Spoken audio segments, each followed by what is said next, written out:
Last summer, China launched a hypersonic missile that traveled all around the world at low altitude, which makes it very difficult to track on conventional radar. During the flight, the missile conducted what's described as an advanced maneuver, launching a projectile at a target on Earth. In this important area, is China ahead of the United States? A separate report from the Journal this morning that the Pentagon is testing Israel's Iron Dome missile defense system on Guam. It will be used to defend the island as China stockpiles missiles. Four-star General Jack Keane joins me now. How far behind are we, and do we need a lot more money to catch up, General?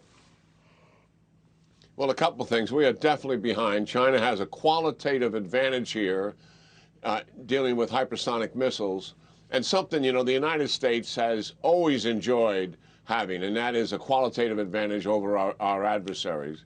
And the United States military is going to catch up.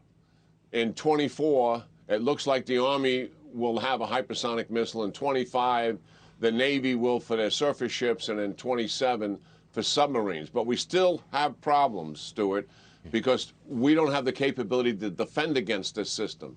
The Iron Dome system is to defend against more conventional systems. And we have got to develop that capability. It involves putting up advanced satellite with special sensors to be able to track a space vehicle that's carrying the missile all around the Earth's orbit.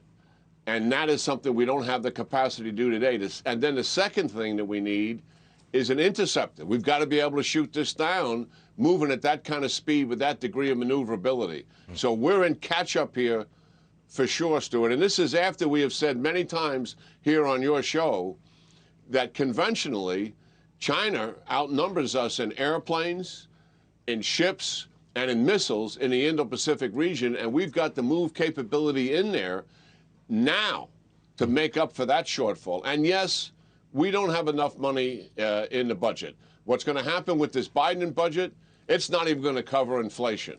So given that fact, we have a budget reduction in defense coming, but Stuart, which makes no sense in the face of the threat that we're facing. Let me deal with this real fast, General. Chinese tennis star Peng Shuai telling the Olympic Committee that she is safe. She disappeared from the public eye after accusing a top Chinese official of sexual assault. Critics are still concerned about her well-being.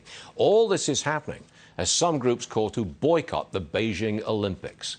Should we do that, General? And if we did boycott the Olympics, would we just be throwing a whole new hat in the ring of the confrontation between China and the United States? Well, I don't think we do foreign policy on the backs of our athletes. I mean, it makes us feel good to boycott the Olympics. We're punching China in the nose, but it's our athletes who are going to suffer. There's so much we can do to deal with China. How about internationally organize an effort to sanction China for this increased repression at home? You just mentioned one, and the aggression they're doing abroad.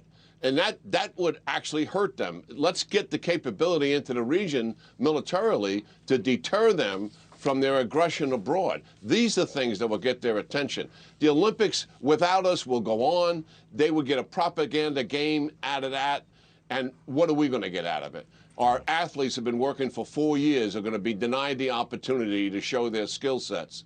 That I don't think we should do. I'm with you on this one, General. Thanks very much for being here, and may I wish you the best for Thanksgiving this week, sir.